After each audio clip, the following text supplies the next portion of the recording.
Everyone, to today's COVID-19 update. Bonjour tout le monde et bienvenue à cette mise à jour sur le COVID. Welcome to today's update on COVID-19 in New Brunswick. Our spokesperson today are the following: Dr. Jennifer Russell and the Minister of Education and Early Childhood Development, Dominic Cardy, and Premier Blaine Higgs. Province today in the following order are Dr. Jennifer Russell, the province's Chief Medical Officer of Health, the Honorable Dominic Cardy, Minister of Education and Early Childhood Development, and the Honorable Blaine Higgs, Premier of New Brunswick. Dr. Russell.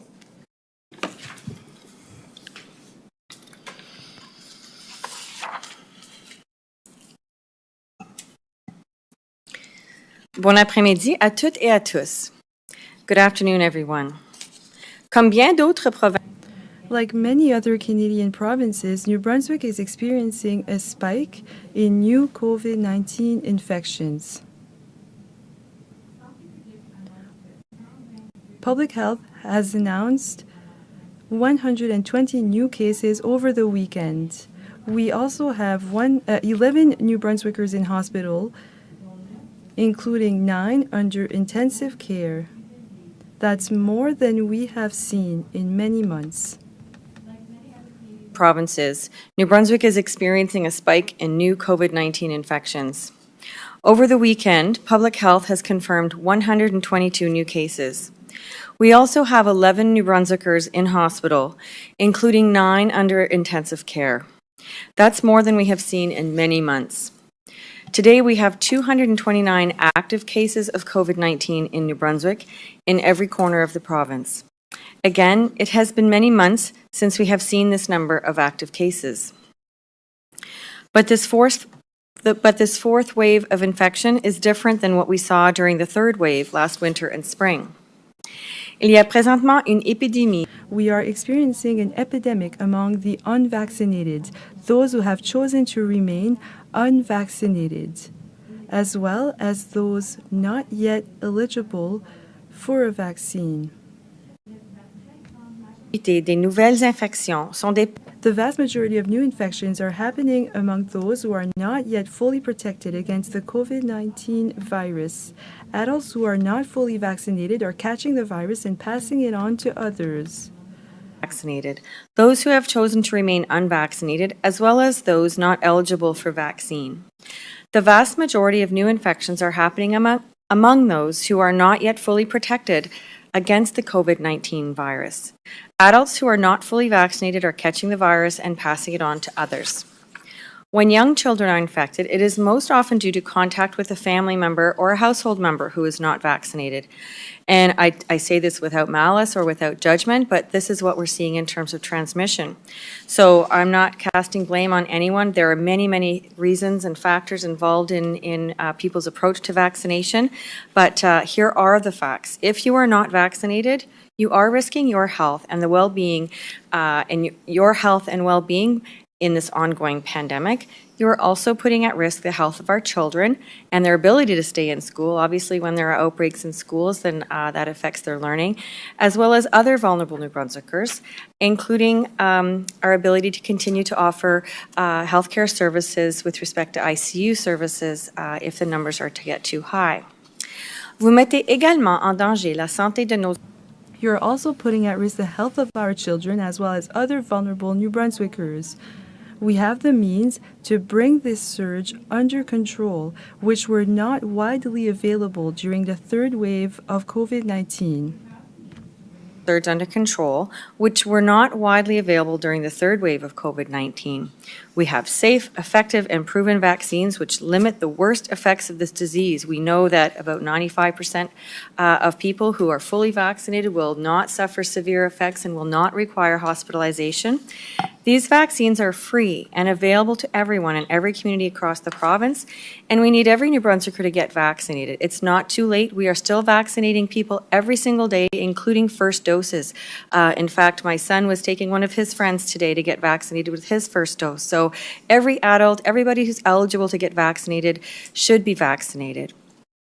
and teenagers rather as well. So we need to do this to protect those who cannot be vaccinated, especially our young children. And that's the cocooning effect. So the higher the rates of vaccination in the community, the more protection the schools are provided with. Given the number of new cases reported by Public Health over the weekend, I won't read the full list here today. It is in our press release, and it will be available on the GNB dashboard. And while there are active cases in every region of the province, there are particular regions where the virus is spreading more quickly. Zone 1, which is the Moncton and southeastern New Brunswick area, has been at the center of this latest wave, and there are 71 active cases in this region. And my understanding is it's the UK variant that's prominent there at the moment, but the rest of the province, it is the Delta variant at this time. We don't have any cases of Mu at this time. Zone 5, which is the Campbellton-Restigouche area, has 61 active cases, 48 of which were reported over this past weekend. There are 43 active cases in Zone 3 and 29 in Zone 4, and we are seeing a growth in cases in the upper St. John River Valley, where those zones meet.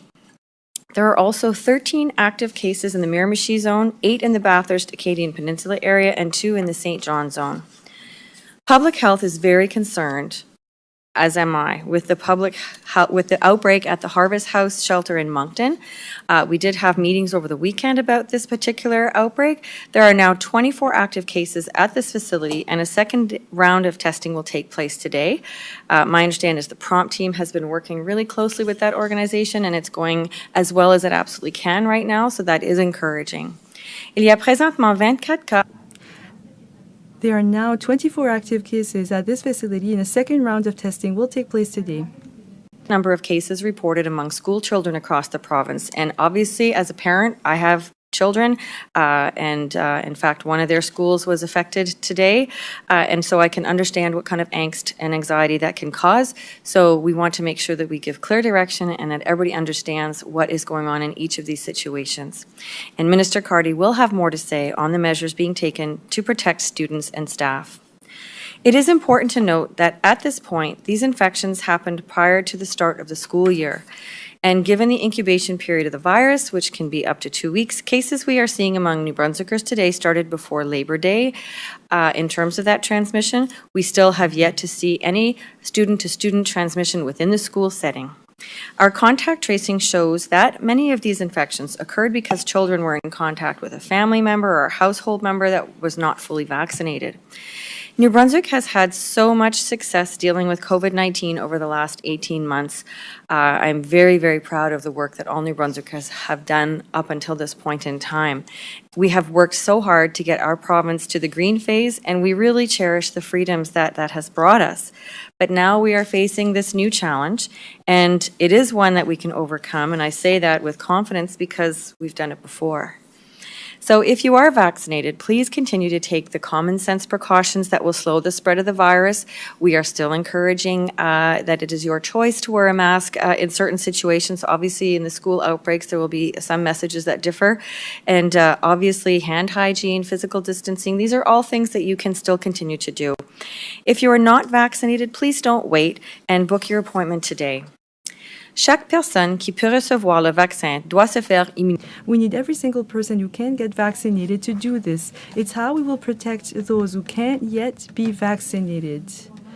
And it's how we will turn the tide of this latest surge. Thank you very much.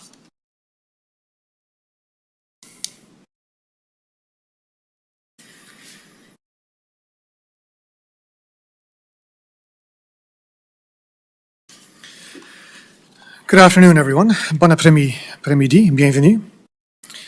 So since Thursday evening, we've had positive cases of COVID-19 confirmed in 11 schools across our province, 3 childcare facilities across zones 1, 3, and 5. So in zone 5, those include the Lord Beaverbrook School, the Galion des Appalaches, Campbellton Middle School, Sugarloaf Senior High School, Dalhousie Regional High School, Polyvalente Roland Pepin, We Care Daycare, We Care 2 Early Learning Center, and Youth in Action Daycare. These facilities, these schools have all had positive cases of COVID-19 confirmed. In Zone 1, West Riverview Elementary School, Riverview High School, and Moncton High School have all been impacted by positive cases of COVID-19. Finally, in Zone 3, Donald Fraser Memorial School and École Sainte-Anne have also had positive cases confirmed. Je sais que les familles I know that families feel anxious right now, especially those who have children under 12 years old who can't yet be vaccinated.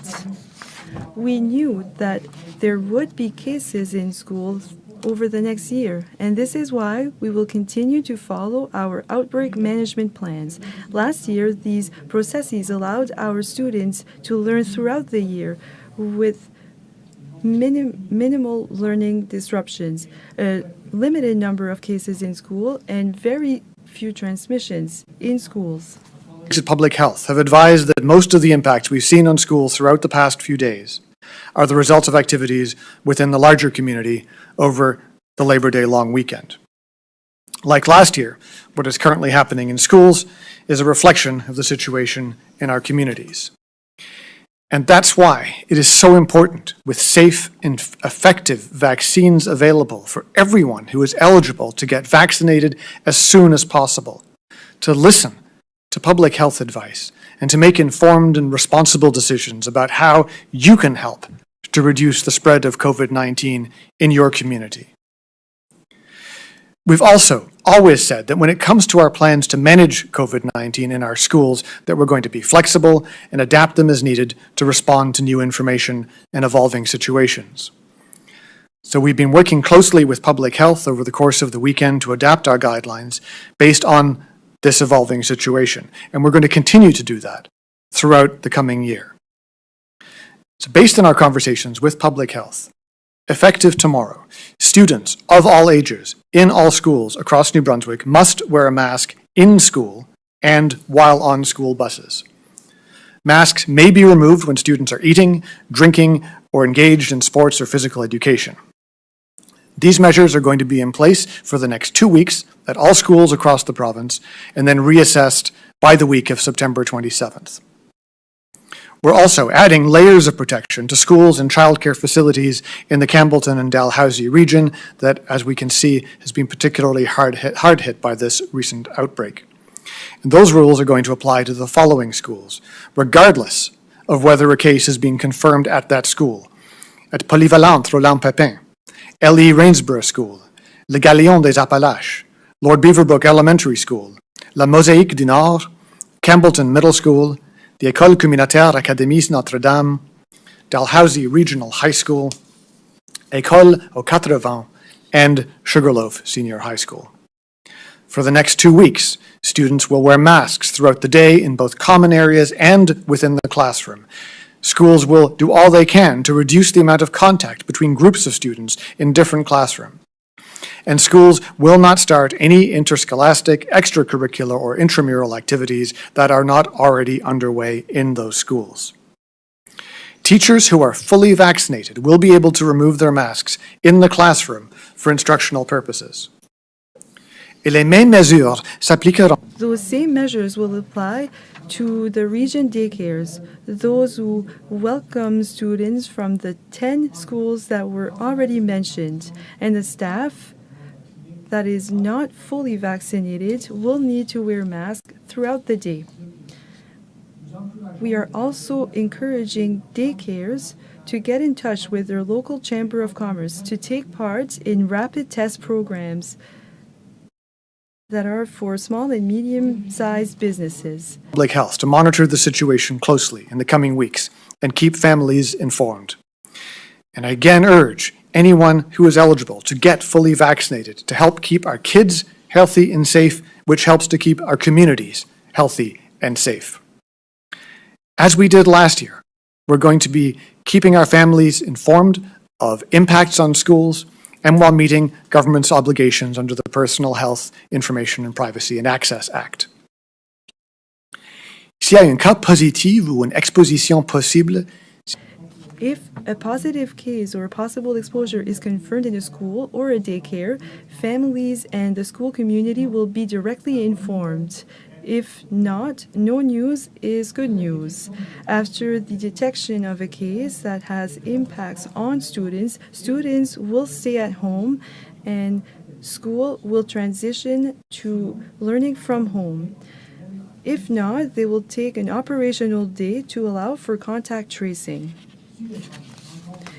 If families have a hard time connecting to home learning, we have a call center to help you. If you dial 1-833-453-1140, staff members will be ready to answer your questions regarding Office 365, Teams, or Wi-Fi. So I want to thank all the school and district, departmental, and public health staff for their tireless efforts over the course of this weekend to protect our students and staff. I know that this is a quick turnaround in our policies, but again, this is how we have gotten through COVID to this stage, quickly replying to changing situations, opening up, having more freedom whenever possible, tighter rules, clamping down when it's required to keep us all safe.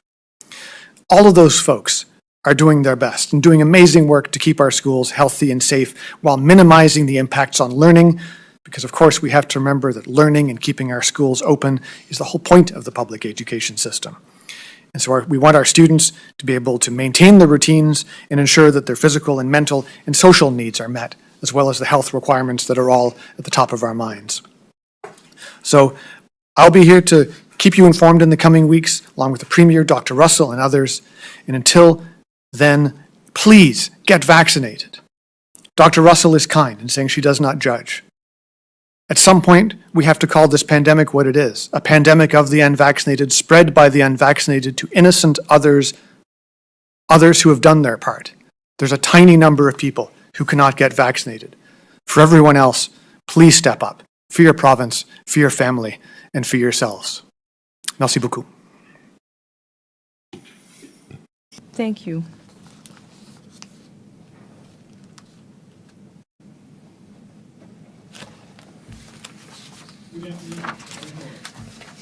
Few days, we have seen a sharp increase in the number of COVID-19 cases in New Brunswick. Depuis que nous sommes passés à la phase Since we moved to the green phase at the end of July, we knew that cases would probably increase. And that's exactly what happened.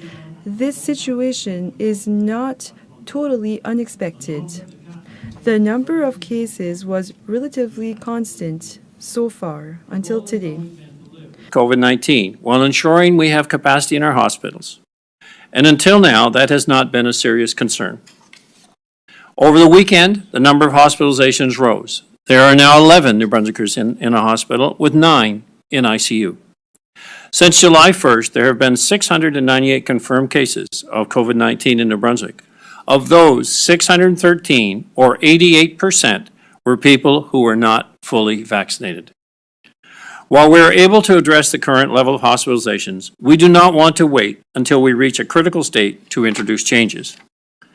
Because of this, Cabinet will be meeting later this afternoon to discuss not only our current situation, and we'll discuss that with Public Health, but determine whether new requirements are needed to ensure our hospitals do not become overwhelmed, that our schools will continue to operate as normally as possible, and that we can keep New Brunswick in green.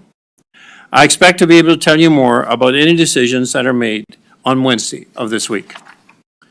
While I do not yet know what specific measures may be introduced, I can tell you that everything is on the table. This includes the possibility of requiring proof of vaccination when accessing non-essential services, businesses, and activities. We may also include a requirement for anyone entering the province to register their travel. Nous allons travailler avec la santé publique. We're going to work with Public Health and we will listen to their advice to determine the measures that will be the most efficient to limit hospitalizations and to encourage more people to get vaccinated. He said, the vaccine really is a key to getting through this current rise in cases and moving beyond the pandemic. While it is possible to get COVID-19 when fully vaccinated, these are the minority of cases, and they are typically not severe cases that require hospitalization. We are seeing the vast majority of cases in people who have not been fully vaccinated, including, unfortunately, in children under 12 who are not yet eligible to receive the vaccine. Our vaccination numbers are still rising, albeit slowly. As of today, we are 76.9% of eligible New Brunswickers being fully vaccinated, and 85.6% have received their first dose. Mais ces chiffres, donc, But those numbers are not increasing as quickly as we wished. Our government did everything that we could to make vaccines available for all New Brunswickers, all eligible New Brunswickers, and we will continue to do so. Horizon and Vitality Health Networks continue to offer appointments across this province. Pharmacists are also continuing to administer vaccines and to follow up with those individuals who have maybe received their first dose but not yet booked their second. Mobile and walk-in clinics are regularly available in communities throughout our province. At this time, there is simply no excuse for anyone not to be fully vaccinated. If you haven't prioritized getting your shot because you do not feel you're personally at risk of getting sick, I ask you to do it to protect your community, people who may be immunocompromised, and children who cannot make the choice to get vaccinated. Nous sommes encore dans la phase verte. We're still in the green phase, and we want to remain in this phase. Everyone worked hard to get to this stage. Has already done their part by getting vaccinated. And I want to assure you that we will continue to do everything we can to allow you to continue to live life normally in our province because you have done your part. I appreciate that the majority of New Brunswickers have done the right thing and of their own volition to protect the greater good. It appears those who are still unvaccinated may need some additional motivation. And that's what I will be discussing with Cabinet and Public Health later today. In the meantime, before I return with an update in the next couple of days, I urge you to book a vaccination appointment if you have not already done so. Thank you. Merci.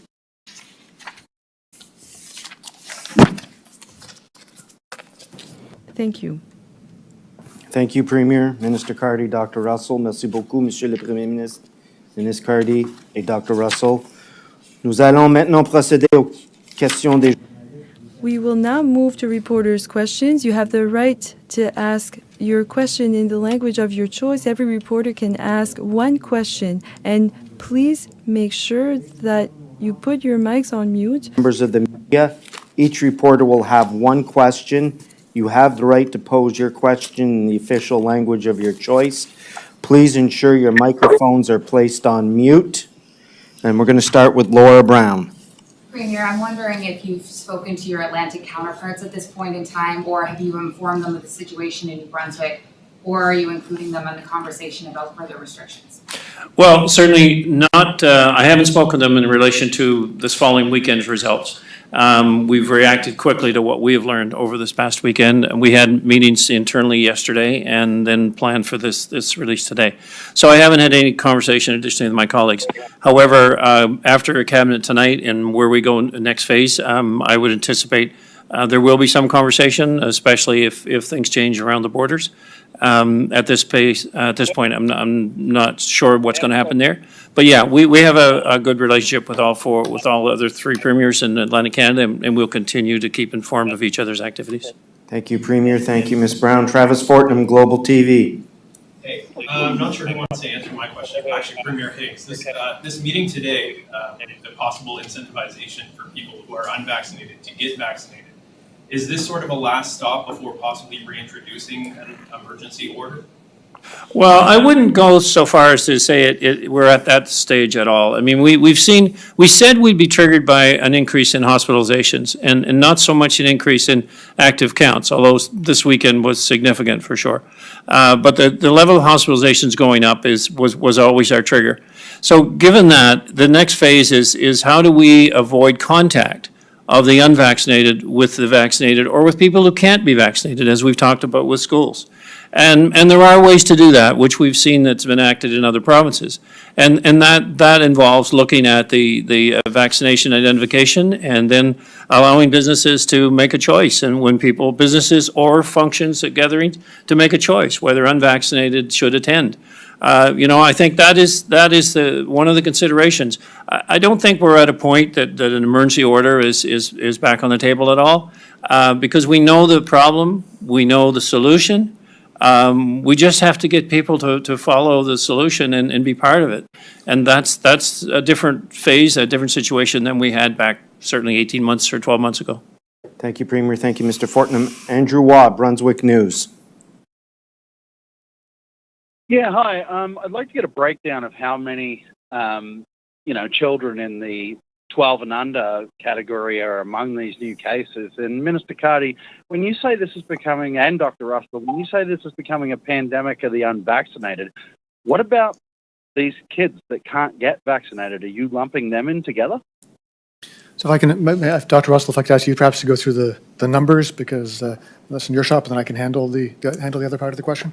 Yeah, my understanding is we've addressed this before in the sense that our breakdown is under the age of 19, and that entails all of that age group, is my understanding. But I can come back to that and just confirm.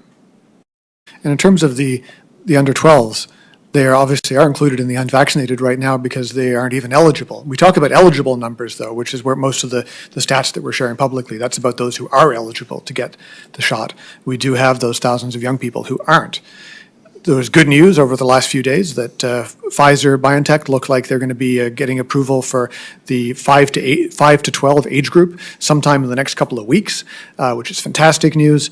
But in the meantime, we have sad cases, such as the one I heard this weekend, of unvaccinated parents spreading COVID-19 to their kids.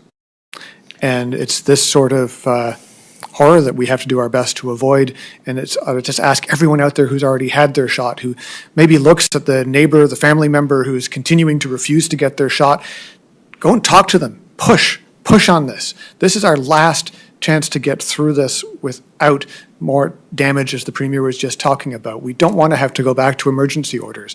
The path to the end of COVID-19, the path back to freedom on this is through vaccination. Get your shots. Thank you, Minister. Dr. Russell would like to add. Yeah, just to add, we are looking to see if we can get that number for you, Andrew, without breaking confidentiality. Thank you. Timothy Jakes, Campbellton Tribune. Yes, my question is either for the Premier or Minister Carty. Ontario further upgraded school ventilation systems prior to the school year, including installing 20,000 additional standalone high-efficiency particulate air filter units this summer on top of those installed last year. And they said they were relying on the best expert advice, that's a quote, in doing so. So given the measures you just had to announce in Zone 5 schools, do you regret not having done so, particularly given children under 12 can't be vaccinated yet? If you look at the results of New Brunswick's experience with best in the entire world, especially when it comes to schools and the very small number of days lost last year because of the measures we had in place. We've done necessary upgrades to ventilations where we've been able to do that, but we've been relying on a layered approach to COVID protections, including mask wearing and all the other measures that we got used to last year. And this year, we're going further. We're not waiting to try and simply remove COVID-19 particles from the air in a classroom. If we find out there's COVID-19 in a school, we are moving the school online immediately. So that's our intent, is to again be harsher in our fight against this virus than most have been, because that works. As far as other efforts to improve our ventilation system, we've got lots of long-standing issues there with older schools and so on. We're going to keep working with the experts on that, inside the department, inside government, and this weekend I asked the team as well to reach out to as many people as possible to make sure we've got the strongest possible structures in place. But when it comes to protecting our schools against COVID, I think we're doing something that no one can argue isn't taking the most serious of measures, which is removing the students and the staff from those schools with one case. Thank you, Minister. Thank you, Mr. Jakes. Hidil Ibrahim, CBC. Thank you. This question is for Minister Carty. You just said that if there's a single case in a school, that school will move to online learning. but there have been some schools that are still open, just some classes closed, like Le Galio de Appalaches in Campbellton. So has something changed? Is this are people just not listening to the rules, or what's happening there? No, the only, again, we follow advice from public health in terms of our rules, and our rules are extremely clear that we make sure that we, if we have a single case, that we have the school move online. That has been the policy, and that's that. Thank you. Oh, Tom okay. Bateman. Just to confirm, I'm so sorry. I want to confirm the number with Dr. Russell. Is it 120 or 122? I think you said both in English and French. My understanding is it's 122. Yep, 122. Thank you. Thank you. It's one calendar day as well. So if a school has a case or an exposure on a Friday, for example, that gives us 2 full days when the school is already closed. So that's when we do all that work to do the deep cleaning and so on. So that would be, that's the only time when you wouldn't see a school shut on a normal day, is if it happens to fall in a weekend for obvious reasons. Thank you. Tom Bateman, Brunswick News. Oh, hi there. I can't help but compare how New Brunswick is responding to this increase in cases with how PEI didn't hesitate to shut down nearly all the schools in the Charlottetown region for a total of 6 cases they detected over the weekend. We know this is Delta or Alpha variant fueled. We have another holiday coming up, Thanksgiving, in a few weeks.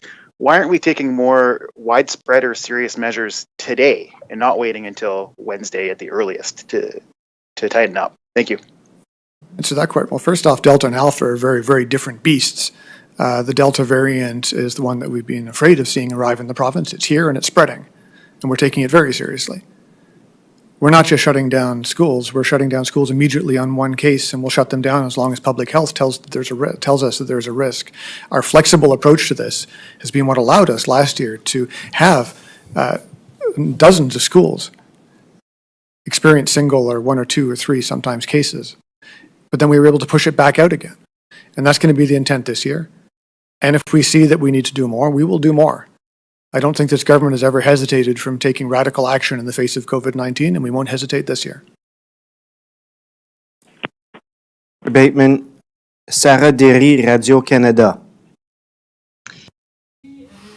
Yes, this is for Minister Cardy. You have mentioned already that to be in favor of mandatory vaccination for all students who were eligible here in the province.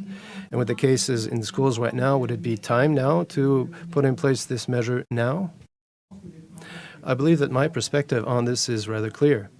Yes, in fact, the mandatory vaccination is in place for public servants, for teachers, for EAs, all adults who work in the system.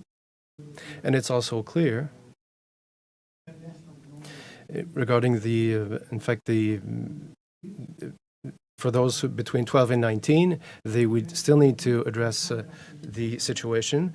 But in fact, there isn't any vaccination that are legal to administer to younger ones. So we need to deal this as soon as possible, as soon as we have a vaccination that is available for all youth.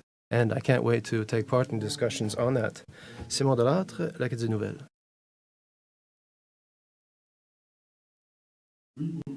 Yes, good afternoon. This question is for Dr. Russell, maybe.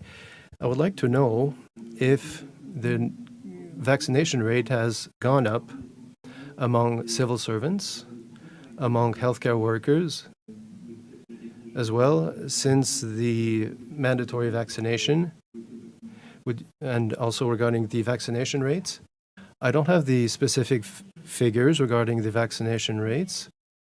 However, I know that for human resources of each organization who take part in these measures, they would have the information regarding the vaccination rates. But if it's possible to get this data, I will try to produce them. Thank you.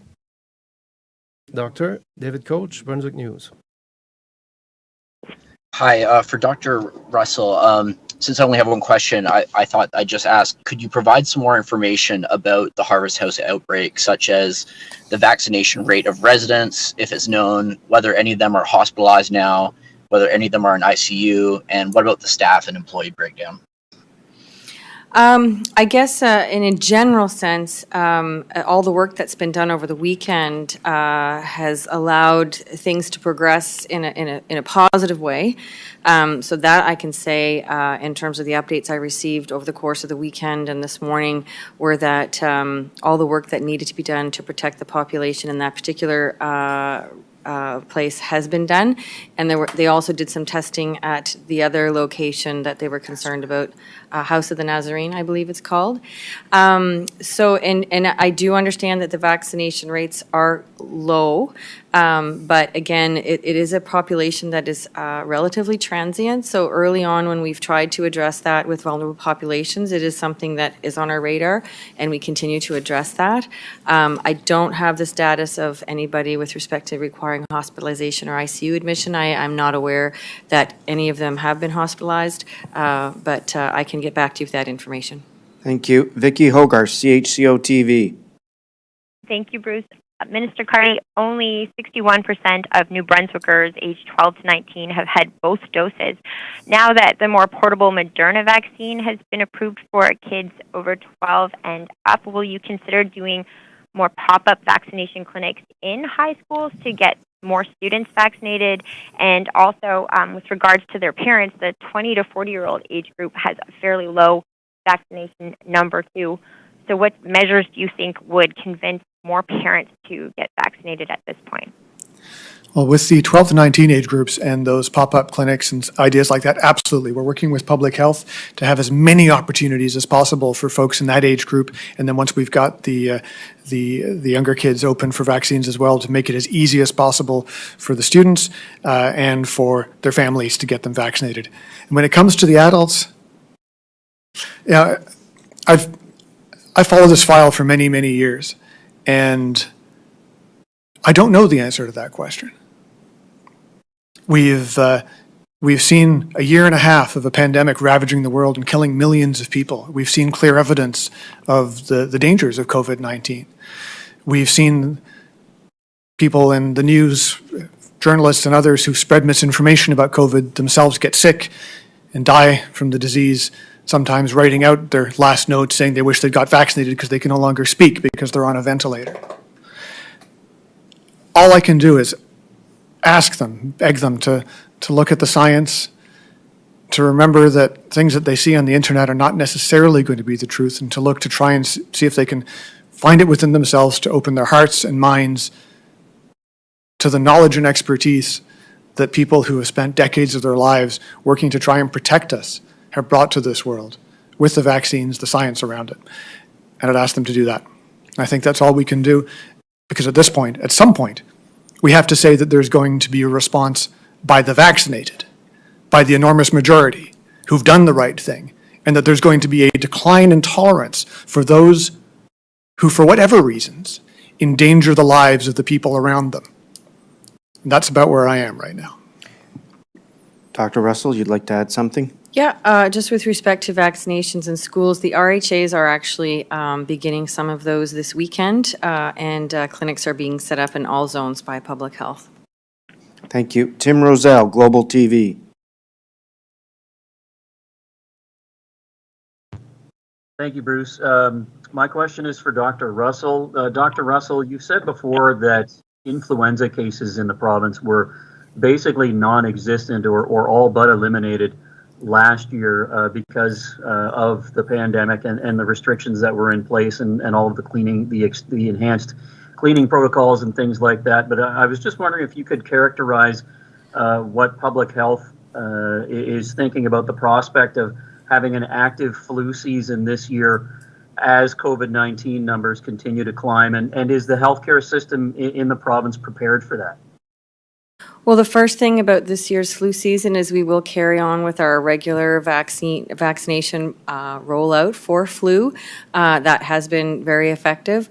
I think the issue with last year and the circulation of almost no influenza was really as a result of all of the public health measures. There's no question. So yes, this year there is a relaxation of those measures. However, as you know, we do keep recommending that people do have the choice to continue with many of those. And if you were really happy not having to deal with flu last year, then that's all the more incentive to continue with those. With respect to the healthcare capacity, obviously that is something that we watch very, very closely, because we are aware that if the hospitals do fill up with COVID patients, then that means that whatever other types of health services are required for other types of healthcare needs with respect to acute care issues, including things like influenza, then that's a problem as well. And as we've said all along throughout the pandemic, that our healthcare capacity is one of our most precious things that we do have to protect, and all of the things that we do today do impact that, and moving forward that will continue to be a huge priority. Thank you. Laura Lyle, CTV.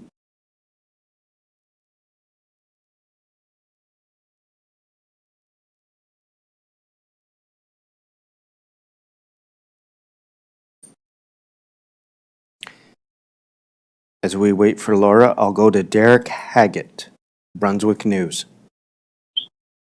Hi there. My question's for Minister Cardy. Minister, there were around 150 to 200 additional janitorial staff hired last year to assist keeping schools clean and sanitized. Now, they weren't brought back this year, but is there any thought of bringing them back? And were there any additional custodians in the affected schools today? Thank you. So the last half of your last sentence I wasn't quite clear on. I'll go after the other one, and if there was anything else I missed, please come back to me. On the janitorial staff, no. We are keeping and will keep past COVID the extra cleaning measures that are in place, including getting students to be part of that. That seems like a good life skill apart from helping our schools stay safe during COVID. And that's the intention at this point. That was, as the science around COVID evolved, became increasingly clear that masking and some of the other measures were the most important things we could be doing, next to, of course, vaccination. So that's our intent, is to continue to focus on those measures. And if I missed the second question there, let me know. Yeah, I was just wondering, was there any additional custodians in any of the affected schools, any of the schools where there were COVID cases today?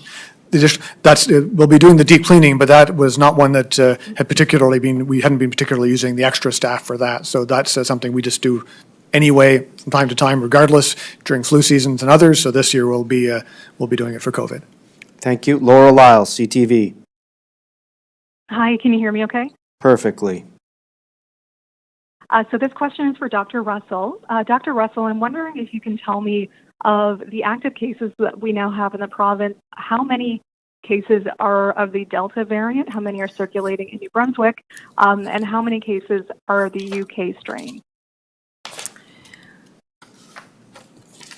So what I have right now, I'm just trying to see if I have the exact breakdown. I guess the general breakdown that I received this morning was that the cases in Zone 1 were mostly Alpha, and the rest of the province was mostly Delta. But there's a little bit of a lag with respect to analyzing that information in terms of when they test for the different strains.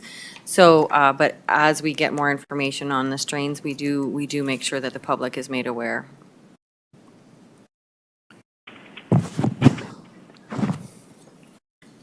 Oh, I might actually have, again, I have some data, but I don't necessarily have all of it at my fingertips.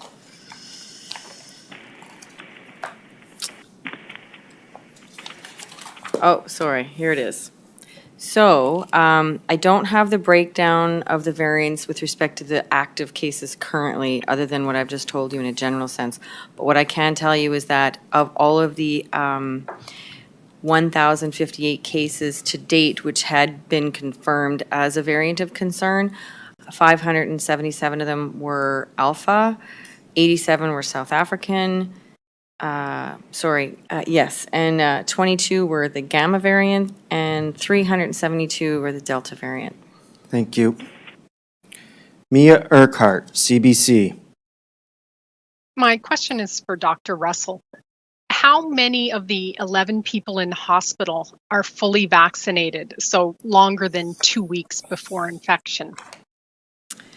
I'm not sure that I have that exact breakdown, but what I can say is that the majority, 86% of all of the cases in total of the 122 new cases, 86% of these cases are not fully vaccinated. But the ones that are currently in the hospital, I can say in a general sense, the majority of them aren't, but I don't have the exact breakdown. Sorry about that. Is that something you keep track of? Well, it's about confidentiality, so I think it's one of those things where if we put it together with all the cases in total, then people's confidentiality is protected. I can just tell you that right now we have 11 cases in hospital and 9 of them are in the ICU. Thank you. Savannah Odd, Telegraph-Journal. Hi there. As you mentioned, the hospitalizations have obviously gone significantly up. What exact number or threshold, I guess, is there for, bringing back some of these rules to the general population? I guess, do you have projections for when hospitalizations kind of cross over into that range where they're going to affect the system negatively? Well, maybe I'll start and then I'll turn it over to the Premier to address that. Obviously, we never really wanted to find ourselves in a situation where we had to confront that because we really knew that the vaccination rollout had the potential to eliminate that risk. And so we are at a point now where it is really imperative, as we see those numbers going up, to make sure that everybody who can get vaccinated does get vaccinated. And again, I know that some of the people in the group that haven't been vaccinated, there are logistics, there's time, there's conversations that haven't been had with a healthcare provider. There are many opportunities to have those conversations with a trusted healthcare provider as your source of information, like pharmacists. For example, you can walk into pretty much any pharmacy in the province and have that conversation. If you have access to a nurse practitioner or a family physician, that's a great place also. Friends and family who can help encourage as well. We also know there have been people with needle phobias. We've been trying to address that as well to really encompass what are all those barriers and how can we make sure that we reach as many people as possible. I think we're at a critical point in terms of really making sure that everybody understands that we all have a role to play in protecting our healthcare system, and vaccination is the best way to do that. I guess if I added anything to that, we're not at a point that our levels in hospitals are taxed in any way, but we do know the challenge that's been on our hospitals throughout the pandemic. We know the challenge that's been on our healthcare workers, and we don't want to get in that state. So to try to balance this and react quickly to the needs, but to put out the plea that we can avoid all of this now. 18 months ago we couldn't, but now we can.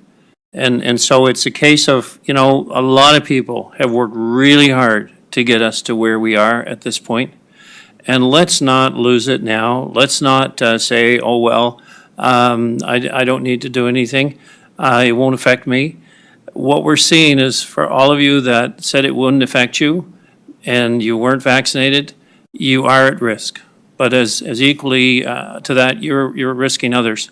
So we have a lot to be proud of in our province, and a lot of people have worked very, very hard to get here. And we need to keep the momentum moving, and we need to ensure that our facilities can continue to operate in a challenging environment, but in one that we can control. And right now, we need everyone's help to continue that control. But Premier, you say we're not in a place where the hospitals are taxed. What is that place? Like, do we know what that? My point is only that they are taxed in terms of general. We know the shortage on nurses. We know the challenges we're facing in that regard, and there's been a lot of discussion. So I'm referring directly to the number of hospitalizations that are spread out around the province that are currently there because of COVID. That is my reference, and this is avoidable. And so do we have a number? Well, do we have a hospital that cannot handle any more in ICU at this point? At this point, no, we do not. But could we get there if the trends continue? Yes, we could. Is it avoidable? Yes, it is. And that's the sad part, is it's avoidable. So let's not get there. Let's not put our healthcare workers at risk or continue to tax them in a way that is easily avoidable. And that's my point. And it is spread out all over the province. But we want to exercise the right changes in how we manage this, as we've always done, to ensure that we can collectively keep it under control. Thank you. Miriam Lafontaine, CBC. Hi, I had a question about the strike votes that are happening among some of the CUPE locals. The CUPE-NB recently said that they were provided incomplete lists of employees by the province. So I wanted to ask if the province is aware of what might have caused the error in the list of employees, and as well, I wanted to check if it's been corrected. And this is to Premier Higgs. Yes, I am aware in the sense that the lists are provided to the Labour Board upon request, and I think I learned the last request for a list was back in 2019. So I believe that the CUPE were working off an old list from the Labour Board, but we provide them readily. But I think what is equally as surprising is that, you know, these are members that all pay union dues. And I would anticipate that the list of individuals paying union dues would be well understood by CUPE. So that's a bit of a nuance to this story, I would suggest. Thank you. Pascal Rochnog, Radio-Canada. Bonjour, ma question est pour le Premier ministre. My question is for Premier Higgs. Earlier you mentioned that today, during the meeting of Cabinet, everything will be on the table, including proof of vaccination for non-essential activities, restrictions at the borders.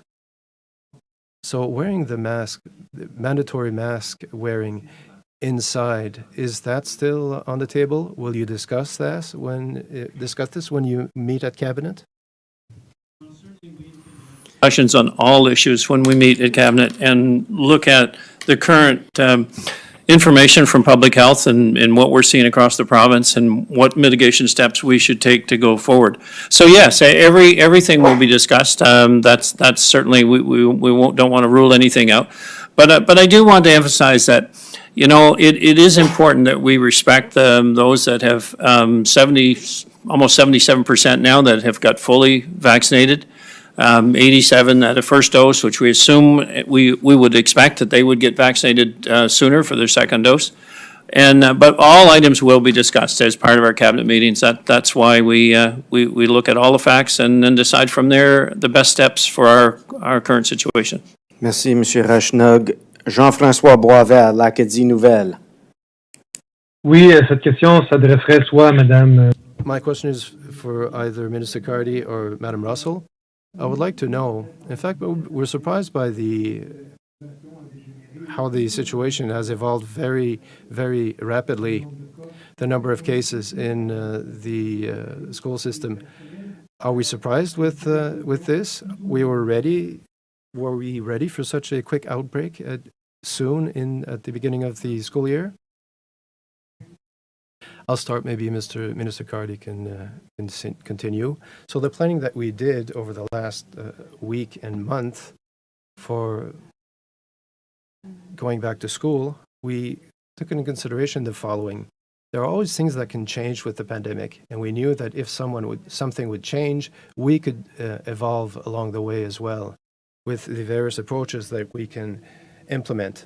And the Premier has also provided comments regarding the fact that we will have discussions after this press conference in order to talk about other processes that we could put in place.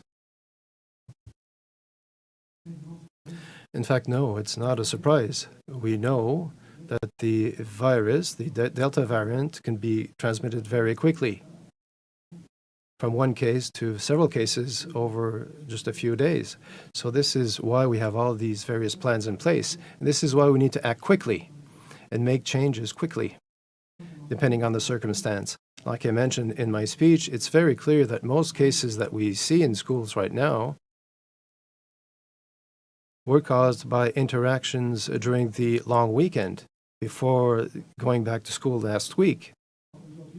So today, we know that the number of cases we have, in fact, will increase. What we see now today, people who were infected last week, and this is why we need to consider everything and take the advice of public health seriously. and ensure that we get protected. And that means being vaccinated. Dr. Russell? Wanted to add? Oui, j'attends pour la caméra. Okay, sorry. C'est correct. Oui. Yeah, simply to add that it is true that everything that we see in the schools right now is a reflection of what happens in the community and also what happens in New Brunswick. And this is a reflection of what happens in other provinces in Canada. When we see cases increase elsewhere in Canada, we always see an increase of cases here in New Brunswick. A lower number, yes, but at this point, it's our intent. In fact, when we did our planning was based on the fact that protecting youth at school, in fact, is through vaccination for all those who can be vaccinated, either it be youngsters and adults. And we know that the transmission of cases is among people who are not vaccinated. And what we see at school now is that students or employees, in fact, have brought it in from elsewhere. And we haven't seen any transmission in between students since the beginning of the pandemic, really. So at this point, the message remains the same. Yes, we can see increases in cases when the situation at the community level goes up. So this is what we want right now. We want to continue to increase the vaccination rate. Hi there. I am just trying to get an idea of how many people are in the province who are choosing not to get vaccinated versus those who have just not gotten around to it yet. Now, the Premier mentioned 88% of the latest cases are not fully vaccinated. Can you give us an idea of what percentage of those cases have had no shots versus just one shot of a COVID-19 vaccine?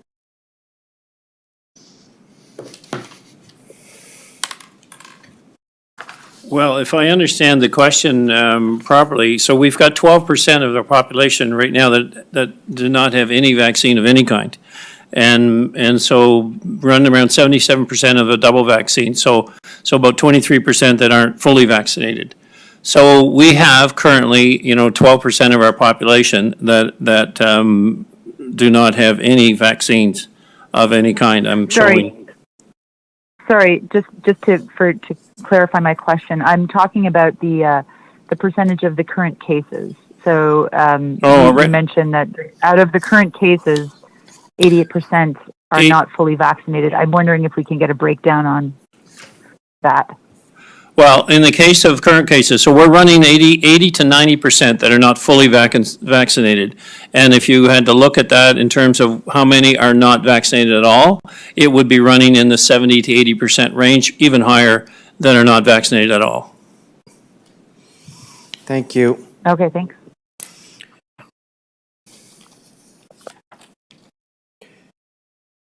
Ladies and gentlemen, that concludes today's update. Thank you. Voilà la fin de notre mise à jour. This concludes today's update. Thank you.